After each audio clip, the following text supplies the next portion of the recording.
మొదట ఒక రూమ్లో తను స్నానం చేయడానికి బాత్రూమ్కి వెళ్ళిన సందర్భంలో డోర్ లాక్ వేశాడు. ఆ తర్వాత చంపిన తర్వాత డోర్ లాక్ తీసి నీ భార్యను చంపేశాను చూసుకో అని చెప్పాడు అనేటువంటి ఒక వార్త మొదట్లో బయటపడడం జరిగింది. కానీ ఇప్పుడు పూర్తిగా తన తండ్రి ఇచ్చినటువంటి కంప్లైంట్లో లేకుంటే ఫిర్యాదులో తనను నెట్టేసి అక్కడి నుంచి తన భార్యను చంపేసి బయటికి వెళ్ళిపోయాడు కత్తితో అనేటువంటి విషయాన్ని, కొత్త అంశాన్ని తెరపైకి తీసుకురావడం జరిగింది.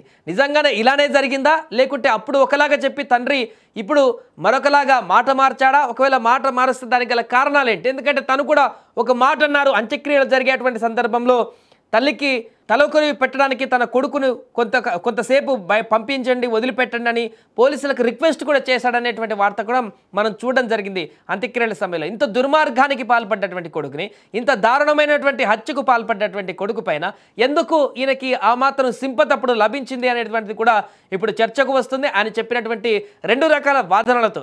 ఏదేమైనా కూడా మొదటి నుంచి కూడా తల్లి అంటే పూర్తి ఆగ్రహావేశాలతోటి, పూర్తిగా వ్యతిరేకతతో భావంతో ఉన్నటువంటి యశ్వంత్ ఇంత దారుణానికి అట్టినగా చెప్తున్నారు. కుటుంబ సభ్యులు కూడా పూర్తిగా వాళ్ళు అదే చెప్తున్నారు. ఎప్పుడు కూడా తల్లిలాగా తనని చూడలేదు, తల్లిలాగా మాట్లాడలేదు, ఎప్పుడు కూడా దురుసుగా ప్రవర్తించేవాడు తన తల్లితో.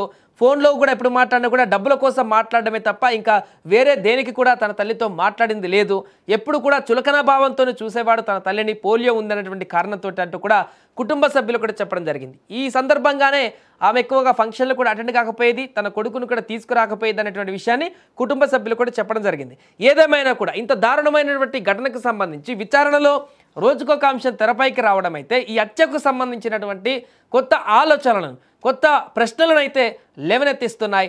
ఏదేమైనా తాజాగా తండ్రి ఇచ్చినటువంటి ఫిర్యాదులో ఆయన ఇచ్చినటువంటి స్టేట్మెంట్ ఇప్పుడు మొదటి రోజు హత్య జరిగినటువంటి దానికి భిన్నంగా కనిపించడం పట్ల అయితే ఒక కొత్త రకమైనటువంటి చర్చ అయితే కొనసాగుతుంది.